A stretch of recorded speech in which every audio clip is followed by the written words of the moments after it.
Удмуртия мәктәпләрендә фән буларак удмурт, татар, мари телләре укытыла. Ел сайын иң яхшы ана теле һәм әдәбияты укытучысы бәйгесе уза. Аның беренче турында иң күп бал җыеп, Төбәгара этапка үтүчеләр арасында милләттәшебез Мәрьям Яхья кызы Арсланова да бар иде.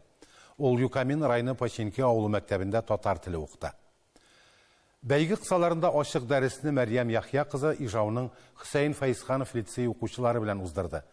Дәрес мизгелләре һәм бәйге турында тулырак үз хәбәрчеләребез җибәргән сюжетта. Укытучы да ят, аңа өстәп кунаклар утыра. Хөсәйн Фәйзханов исемендәге лицей укучылары бераз югалып та калганнар кебек. Әмма алар түгел, бу дәрестә Мәрьям Яхья кызы Арсланова сынала. Балаларны темага алып кереп китә алырмы? Алар актив кушылырлармы? Иң яхшы ана теле һәм әдәбияты укытучысы бәйгесе комиссиясе шуңа бәя бирә. Беренче турга Мәрьям үз укучылары белән узган дәрес видеоязмасын җибәргән. Ул Юкамин районы Починки гомум белем мәктәбендә татар телен укыта. Тирә-як авыллардан йөрүче татар, удмурт, рус балаларының барысы да татар телен өйрәнә. Алар 33. Өйрәнәләр икән, димәк, Мәрьям апалары кызыксындыра белә. Аның дәресләре үзенчәлекле. Ижау балалары да чит ят өлкәннәр утыруын да оныттылар. Алар каршында бары Мәрьям апалары калды. Дәрес темасы тәмам бөтереп алды үзләрен. Ачык дәрес темасы уку язу балалар эше. Әле узган гасырларда ук Мәҗит Гафури бер шигырендә шулай яза. Ерак һәм язгы юл өзеклеге дип тормаган Мәрьям Арсланова үз мәктәпләре музееннан экспонатлар алып килгән. Узган гасырларда шундый букча белән мәктәпкә йөргәннәр, эшеннән берсеннән-берсе кызыклы уку кирәк-яраклары чыга тора. Әби бабалары алар белән белем истәгән. Җиңел булганмы, бүгенге балалар шуны сынап карый. Мәрьям башта кас каурый тарата. Язу караларын корымнан һәм чөгендер суыннан үзе ясаган. Каләмнәр кыштырдый, балалар тырыша. Комиссия әгъзалары йөзендә дә сынау кызыксыну белән алышына. Урок очень понравился, дети были заинтересованы. Использовался очень активно деятельностный подход. Школьники были увлечены. И самое главное, что именно в процессе деятельности, в процессе организации учителем творческой работы ученики прочувствовали всю ту культуру, которая несет предметы быта. С одной стороны, но и с другой стороны, посредством языка окунулись в прошлое. Язу карасын гына түгел, иске газеталардан дәфтәрләр дә үзләренә төпләргә туры килгән. Ничек кенә кыен булмасын, әби-бабаларыбыз белемгә омтылганнар һәм шул рәвешле туган телебезне дә саклап калганнар ди Мәрьям апалары балаларга. Починки мәктәбендә үз музейлары бар. Андагы экспонатларда Юкамин районы мәгарифе тарихы дисәң дә була. Язу карасы, букча, каләм. Балалар бу көнне никадәр яңа сүз ишеттеләр. Хәер, алар балалар өчен генә яңа. Әби-бабалар телендә булып, кулланыштан төшеп баручы сүзләр. Телебез байлыгын тәшкил итүче сүзләр. Ул байлыкны без сакларга тиеш ди Мәрьям Арсланова укучыларга.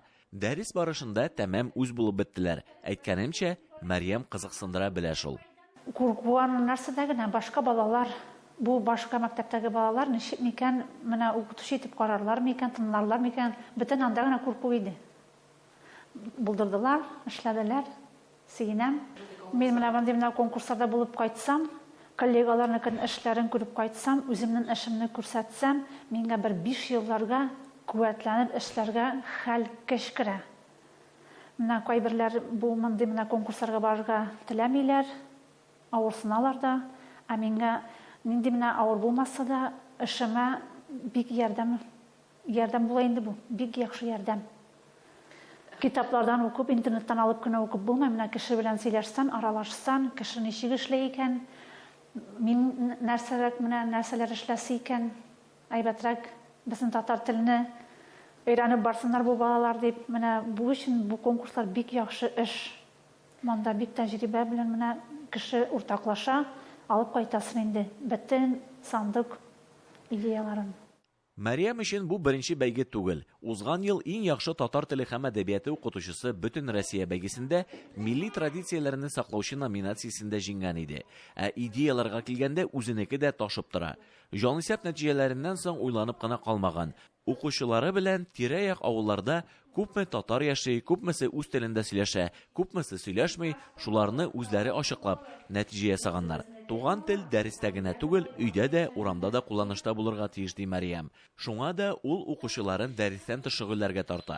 Бәйгегә килгәндә, бу дәрес региональ этапның бер өлеше иде.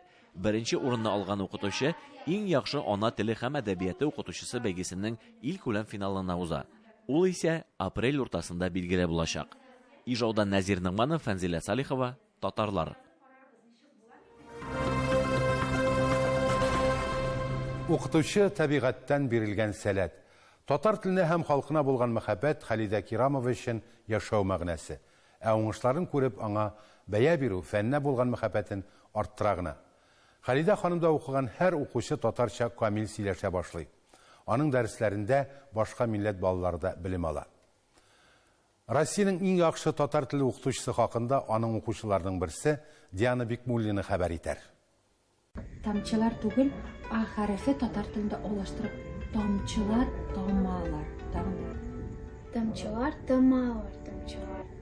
Халида Кирамовага булачак һөнәрен сайлап алырга туры килми. Аның киләчәгән укытучылар гаиләсендә дөньяга килүе билгеле.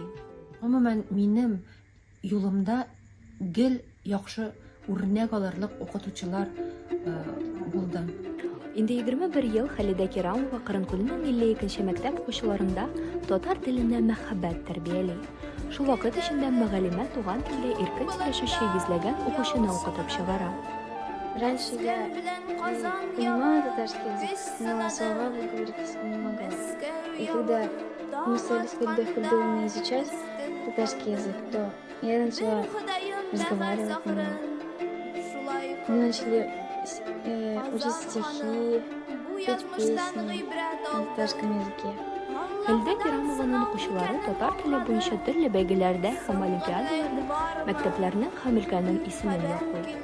Ел саен алар призлы урыннар ала, бөтен Россия һәм халыкара дәрәҗәләрдә җиңүче була. 15 апрельдә карусель дружбы дип атала. Шул карусель дип атала. Этноста 15 чыгыш ясыйбыз. 5нче класста алган балаларымның аннан соң сәләтле балаларны сайлап алып, шундый балалар белән аерым түгәрәкләр оештырам. Шул түгәрәкләрдә, шулай ук классларда аерым биремнәр әзерләп, олимпиадага әзерләнәбез. 52-нче мәктәптә төрле милләт вәкилләре белем ала. Халида ханым һәр укучыга якынлашу өчен дәресләрен ике телдә алып бара. Балаларда татар теленә кызыксыну уяту максатыннан укытучы татар мультфильмнарын карау, җырлар җырлау һәм шигырьләр уку алымнарын куллана. На уроках татарского языка мы читаем книги, пишем тексты, смотрим всякие познавательные мультфильмы на татарском.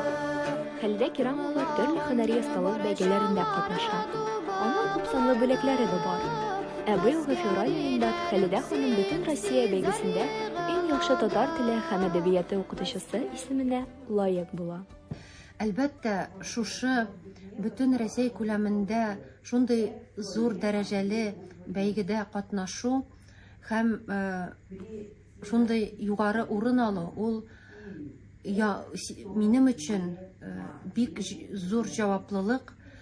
Яңадан җиң сызганып, тырышып, халкым туган телебез өчен эшләргә яңадан тәргич булып тора, мотивация бирә.